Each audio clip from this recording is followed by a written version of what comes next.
Hi guys, this is Chris here again with the part 6 of the 2CV van build. This is going to be another narrated slideshow, I'm afraid, because Mr. Stupid here forgot to take a video in an important place, so this is going to fill in the gap after the last video.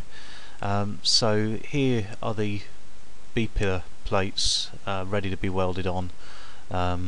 You did see them done in the last video, but here's some more pictures. I'm amazed I've had no comments regarding my sexuality yet with the towel that I've had hang up in the car. Yeah, I know it's Minnie Mouse. Yeah, it came as a batch of old towels from a charity shop, and it's just a nice big towel, and it covers the windscreen and everything so it doesn't get damaged by grinding and welding and all that stuff. So here's the two plates welded on each side, job done. This is how I welded it on the inside, stitch welded. I could perhaps have gone for shorter stitches, more and smaller, but I've gone for less and bigger, but it should do the job. Now, I mentioned earlier I was going to redo this weld, and I did. Much happier with how it looks there. So that pretty much completed this repair at the bottom of the right hand B post.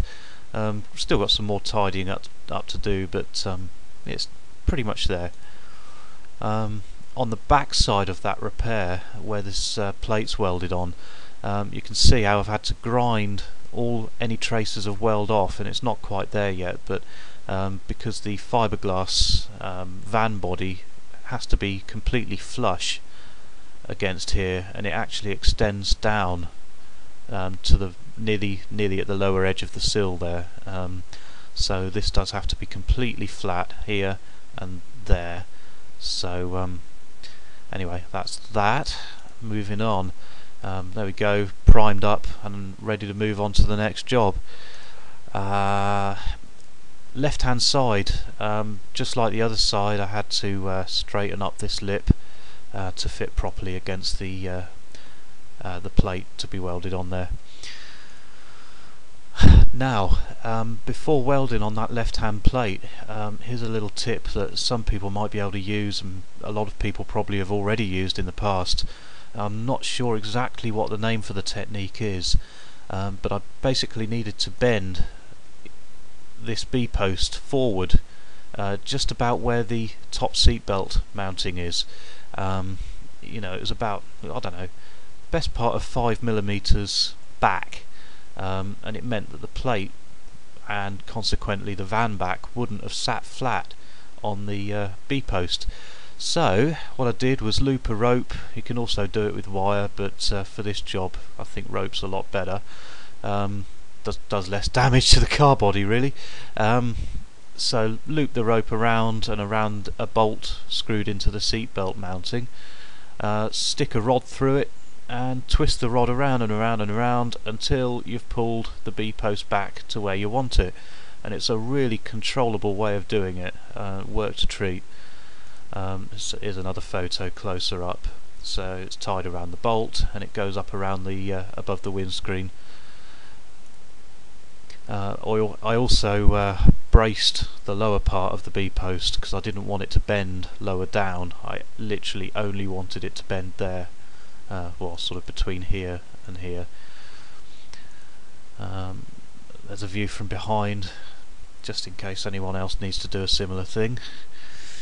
And there you go, totally flat. So I was very happy with that, because that I was sort of flummoxed by that as to how I was going to do it.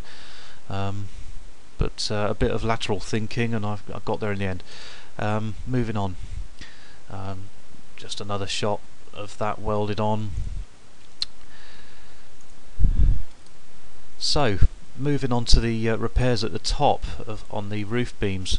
This is the left hand side, and I've actually cut and peeled back a bit of the outer layer, and you can see how rusty it is in there. So I knew that I did need to do this, completely properly cut this piece out on both sides, because they were both exactly the same. So there's the piece of metal cut out, back to clean metal.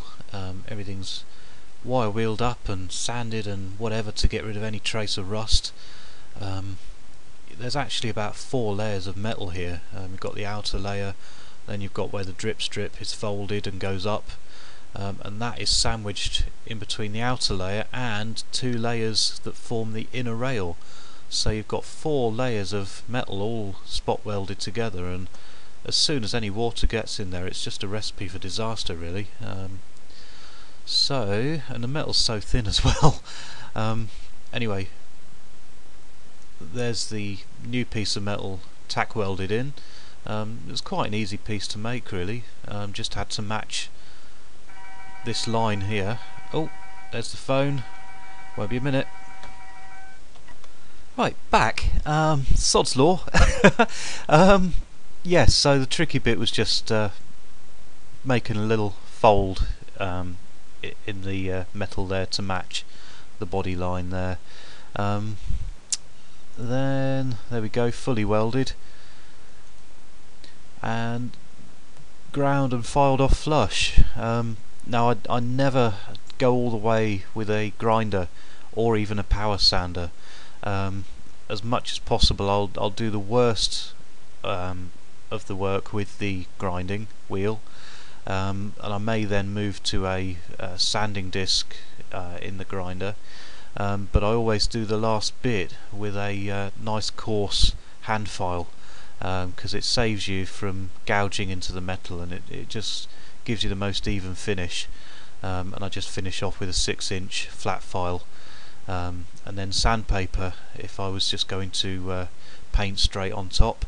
But in this case I'm actually going to apply a very thin layer of body filler, just to fill in any slight imperfections like here, and just bring it all nice and level and smooth before I prime and paint it.